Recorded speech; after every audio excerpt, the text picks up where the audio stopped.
வணக்கம் நேயர்களே. இன்று 29ஆம் திகதி டிசம்பர் மாதம் 2015ஆம் ஆண்டு செவ்வாய்க்கிழமை. முதலில் வீரகேசரி தனது பிரதான செய்தியாக துரித கதியில் விசாரணைகள், முஸ்லிம்களை சந்தேக கண்ணோடு பார்க்க வேண்டாம் என்கிறார் பாதுகாப்பு ராஜாங்க அமைச்சர் ருவன் என்ற செய்தி பிரசுரிக்கப்பட்டுள்ளது.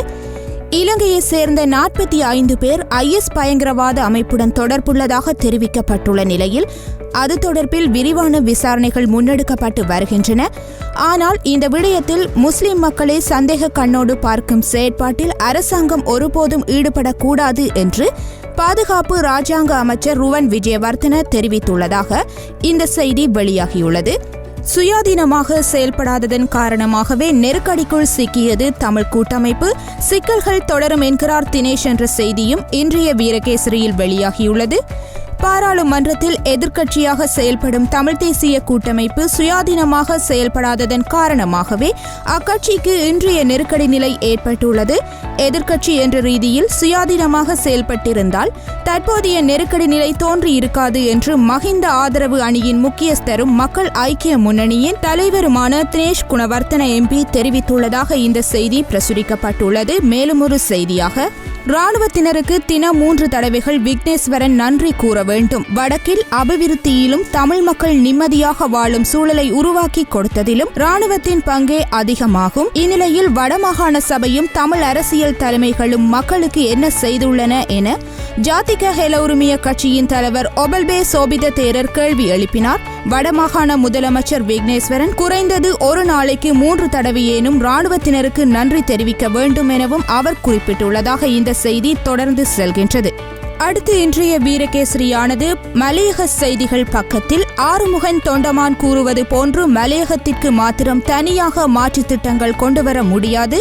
சீருடை விவகாரம் தொடர்பில் அமைச்சர் ராதாகிருஷ்ணன் தெரிவிப்பு என்ற செய்தியை தாங்கி வந்துள்ளது. சீருடை துணிகள் பெறுவதற்கு அறிமுகப்படுத்தப்பட்டுள்ள வவுச்சர் முறையால் பெருந்தோட்ட தொழிலாளர்கள் பெரும் சிரமத்தை எதிர்கொள்வதாக நுவரெலியா மாவட்ட பாராளுமன்ற உறுப்பினர் ஆறுமுகன் தொண்டமான் பாராளுமன்றத்தில் தெரிவித்திருந்தார்.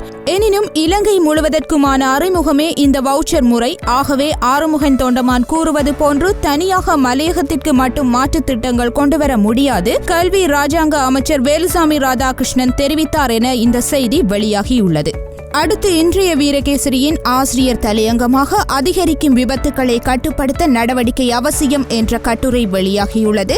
நாட்டில் வாகன விபத்து சம்பவங்களின் எண்ணிக்கை தொடர்ச்சியாக அதிகரித்து செல்வதுடன் அதனால் ஏற்படும் உயிரிழப்புகளும் சொத்து சேதங்களும் பாரிய அளவில் உயர்வடைந்துள்ளன. விசேடமாக வாகனங்களில் பயணிப்பதற்கே அச்சப்படும் நிலையை தோற்றுவிக்கும் வகையில் அன்றாடம் இடம்பெறும் விபத்துக்கள் அமைந்துள்ளதாகவும் இந்த விடயம் தொடர்பில் அரசாங்கம் உடனடியாக கவனம் செலுத்தி உயிர்கொல்லியாக மாறியுள்ள வாகன விபத்துக்களை கட்டுப்படுத்துவதற்கு நடவடிக்கை எடுக்க வேண்டும். அத்துடன் போக்குவரத்து சேவைகளை பயன்படுத்துகின்ற பயணிகளும் தாம் பாதுகாப்புடன் பயணிக்கின்றோம் என்பதை உணரும் வகையில் பயணிப்பதற்கான சூழல் உருவாக்கப்பட வேண்டும். இந்த விடயத்தில் வாகன சாரதிகள், அரசாங்க தரப்பினர் மற்றும் பாதசாரிகள், போக்குவரத்து போலீசார் என அனைவரும் கூடிய பொறுப்பு உள்ளது என்பதை வலியுறுத்துவதாக இந்த வீரகேசரியின் ஆசிரியர் தலையங்கம் வெளியாகியுள்ளது. அடுத்து இன்றைய தினக்குரலின் பிரதான செய்தியாக மஹிந்தவுடன் இணைந்து செயல்பட சந்திரிகா மறுப்பு, கட்சி பிளவடையலாம் என எச்சரிக்கை என்ற செய்தி வெளியாகியுள்ளது. எதிர்வரும் உள்ளூராட்சி சபை தேர்தலில் ஸ்ரீலங்கா சுதந்திர கட்சியின் வெற்றியை உறுதி செய்யும் பொருட்டு முன்னாள் ஜனாதிபதி மஹிந்த ராஜபக்ஷவுடன் இணைந்து பணியாற்றுமாறு கட்சியின் சிரேஷ்ட உறுப்பினர்கள் விடுத்த வேண்டுகோளை முன்னாள் ஜனாதிபதி சந்திரிகா பண்டாரநாயக்க குமாரதுங்க ஏற்க மறுத்துவிட்டதாக தெரிவிக்கப்படுகின்றது. தேசிய மட்டத்திலான இரு தேர்தல்களிலும் சுதந்திர கட்சியின் தொடர் தோல்விகளுக்கு ராஜபக்ஷக்களே காரணம் என்ற வகையில் அவர்கள் கட்சியின் தேர்தல் பிரசார நடவடிக்கைகளில் இருந்து விலகி இருக்க வேண்டும் என்றும் சந்திரிகா குமாரதுங்க திட்டவட்டமாக தெரிவித்து விட்டதாக ஏசியன் மிரர் இணையதளம் தகவல் வெளியிட்டுள்ளதாக இந்த செய்தி வெளியாகியுள்ளது. வடமாகாண சபையை கலைக்குமாறு அரசிடம் சிபார்சு செய்யப்பட்டதா என்ற செய்தியும் கேள்விக்குறியுடன் இன்றைய தினக்குரலின் முதல் பக்கத்தில் பிரசுரிக்கப்பட்டுள்ளது. வடமாகாண முதலமைச்சரின் செயல்பாடு கைமீறி செல்கின்றதென கொதித்தெழுந்துள்ள தமிழ் தலைமைகளில் சிலர் ஏனைய மாகாண சபைகளுடன் வடமாகாண சபையை கலைக்குமாறு அரசாங்கத்திடம் கோரிக்கை விடுத்துள்ளதாக தெரிய வருகின்றதாக இந்த செய்தி வெளியாகியுள்ளது.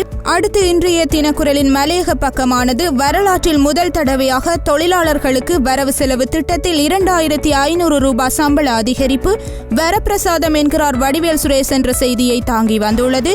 பெருந்தோட்ட தொழிலாளர்களுக்கு வரலாற்றில் முதல் தடவையாக அரசாங்கத்தின் வரவு செலவு திட்டத்தின் ஊடாக 2000 ரூபாய் சம்பள அதிகரிப்பு வழங்கப்பட்டுள்ளது. இதை தொழிலாளர்களுக்கு கிடைத்த வரப்பிரசாதமாகவே நான் பார்க்கின்றேன் என பதுளை மாவட்ட பாராளுமன்ற உறுப்பினர் வடிவேல் சுரேஷ் மடூல் சீமை லுணுகலை பிரதேசங்களில் நடைபெற்ற மக்கள் சந்திப்புகளில் கலந்து கொண்டு உரையாற்றும் போது தெரிவித்ததாக இந்த செய்தி தொடர்ந்து செல்கின்றது. ஜனாதிபதியின் எச்சரிக்கை என்ற ஆசிரியர் தலையங்கத்தை தாங்கி இன்றைய தினக்குரல் வெளியாகியுள்ளது. உலக புகழ்பெற்ற ஸ்பெயின் நாட்டு பாடகர் ஒருவர் கொழும்பில் பங்கு கொண்ட இசை நிகழ்ச்சி தொடர்பில் பெரும் சர்ச்சைகள் உருவாகியுள்ள நிலையில் இந்த நிகழ்வில் இடம்பெற்ற ஒழுக்கக்கேடான சம்பவங்கள் குறித்து ஜனாதிபதி மைத்ரிபால சிறிசேன எச்சரிக்கை விடும் பாணியிலான அறிவித்தல் ஒன்றை வெளியிட்டிருக்கின்றார். இந்த நிகழ்வில் இடம்பெற்றிருக்கக்கூடிய நிதி மோசடிகள் தொடர்பாக ஏற்கனவே முறைப்பாடுகள் தெரிவிக்கப்பட்டிருக்கின்றன. மிகவும் மோசமான முறையில் இந்த நிகழ்வு ஏற்பாடு செய்யப்பட்டிருந்ததாக தெரிவிக்கப்பட்டது. இப்போது இந்த நிகழ்வில் இடம்பெற்ற ஒழுக்கக்கேடான சம்பவங்கள் தொடர்பில் ஜனாதிபதி பகிரங்கமாகவே பேசியிருக்கின்றார் என இந்த ஆசிரியர் தலையங்கம் வெளியாகியுள்ளது. அடுத்து சுடரொளியானது தனது பிரதான செய்தியாக எதிரிகள் துரோகிகளுடன் தமிழ் மக்கள் பேரவை ஒருபோதும் இணையோம் என்கிறார் டெலோவின் தலைவர் செல்வம் MP என்ற செய்தியை வெளியிட்டுள்ளது. எதிரிகள் துரோகிகள் கூட்டுடன் உருவாக்கப்பட்டுள்ள தமிழ் மக்கள் பேரவையில் தங்கள் தேசிய கூட்டமைப்பின் பங்காளி கட்சியான தமிழீழ விடுதலை இயக்கம் ஒருபோதும் இணையாது என்று திட்டவட்டமாக தெரிவித்தார். அந்த இயக்கத்தின் தலைவரும் நாடாளுமன்ற குழுக்களின் பிரதி தலைவரும் வன்னி மாவட்ட நாடாளுமன்ற உறுப்பினருமான செல்வம் அடைக்கலநாதன் என இந்த செய்தி வெளியாகியுள்ளது. இன்னும் ஒரு செய்தியாக கருணா டக்ளஸின் ஒத்துழைப்பு எங்களுக்கு கிடைத்தால் நல்லது, இப்படி அழைப்பு விடுக்கின்றார் தமிழ் மக்கள் பேரவையின் இணைத்தலைவர் விக்கி என்ற செய்தி பிரசுரிக்கப்பட்டுள்ளது. கருணா டக்ளஸ் ஆகியோரின் ஒத்துழைப்பு தமிழ் மக்கள் பேரவைக்கு கிடைத்தால் தங்களுக்கு நல்லதாக இருக்கும் என்று தமிழ் மக்கள் பேரவையின் இணைத்தலைவர்களில் ஒருவரும் வடக்கு மாகாண முதலமைச்சருமான CV விக்னேஸ்வரன் தெரிவித்துள்ளதாக இந்த செய்தி தொடர்ந்து செல்கின்றது. அடுத்து சுடரொளியின் ஆசிரியர் தலையங்கமானது இலங்கைக்கு களங்கம் ஏற்படுத்தும் சம்பவம் என வெளியாகியுள்ளது. தமிழ்நாட்டில் உள்ள இந்து கோயில்களில் உடை கட்டுப்பாடு ஜனவரி 1 தொடக்கம் கடுமையாக அமுல் செய்யப்படவுள்ளது. கோயில்களில் சம்பிரதாய உடை அணிந்து வர வேண்டும் என்ற உத்தரவு ஏற்கனவே நடைமுறையில் இருந்து வருகின்றது. இதன்படி கோயில்களுக்கு வரும் பக்தர்கள் சம்பிரதாய உடை அணிந்து வர வேண்டும். ஆண்கள் வேட்டி சட்டை, பிஜாமா, குர்தா போன்ற ஆடைகளையும், பெண்கள் புடவை, ரவிக்கை, சுடிதார், தாவணி போன்ற உடலை மறைக்கும் ஆடைகளையும் அணிய வேண்டும் என்று வலியுறுத்தப்பட்டுள்ளது. கட்டை காச்சட்டை, குட்டை பாவாடை, ஜீன்ஸ், லெகிங்ஸ் போன்ற ஆடைகளை அணிய முடியாது. இந்த விதிமுறைகளுக்கு மீறினால் அவமதிப்பு வழக்கு தொடரப்படும் என்று எச்சரிக்கை விடுக்கப்பட்டுள்ளதாக இந்த ஆசிரியர் தலையங்க கட்டுரை ஆரம்பமாகியுள்ளது. அடுத்து உதயனின் பிரதான செய்தியாக தமிழ் மக்கள் பேரவையில் துரோகிகள் எதிரிகள் கூட்டு ஒருபோதும் இணையோம் என்கிறார் டெலோவின் தலைவர் செல்வம் MP என்ற செய்தி வெளியாகியுள்ளது. அடுத்து வலம்புரியின் பிரதான செய்தியாக தமிழ் மக்களின் உரிமைகளை வென்றெடுக்க அரசு முயற்சி, அமைச்சர் ராஜித தெரிவிப்பு என்ற செய்தி பிரதான செய்தியாக பிரசுரிக்கப்பட்டுள்ளது. அடுத்து இன்றைய ஆங்கில நாளேடான டெய்லி மிரர் நாளேட்டின் பிரதான தலைப்புச் செய்தியாக துமிந்தவுக்கு நீதிமன்றம் அழைப்பாணை என்ற செய்தி வெளியாகியுள்ளது. அடுத்து லங்கா தீபவின் பிரதான செய்தியாகவும் இதே செய்தி பிரசுரிக்கப்பட்டுள்ளது.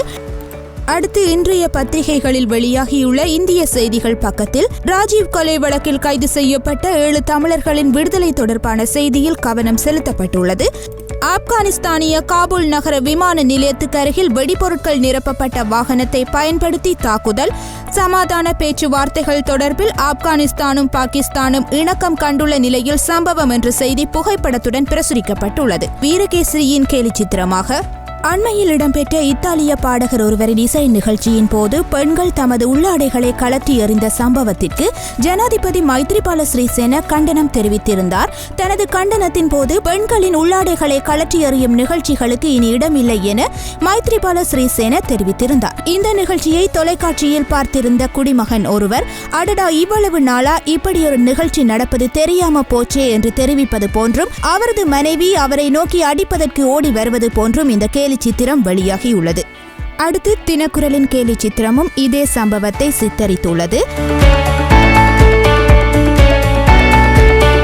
சுடரொளியின் கேலி சித்திரமானது எதிர்வரும் உள்ளூராட்சி சபை தேர்தலில் மஹிந்தவும் மஹிந்த அணியினரும் புதிய கட்சியில் போட்டியிடப் போவதாக தகவல்கள் வெளியாகியுள்ளது. இந்நிலையில் மஹிந்தவின் புதிய கட்சி கனவானது அரசாங்க தரப்பினரால் சிறிது சிறிதாக கலைக்கப்படுவது போன்று சித்தரிக்கப்பட்டுள்ளது. இதுவரை இன்று இலங்கையில் வெளியாகியிருந்த பத்திரிகைகள் மற்றும் பிராந்திய பத்திரிகைகளின் முக்கியமான செய்திகளை பார்த்திருந்தோம். மீண்டும் ஒரு நாளேடுகளில் நமது பார்வையூடாக சந்திப்போம். நன்றி, வணக்கம்.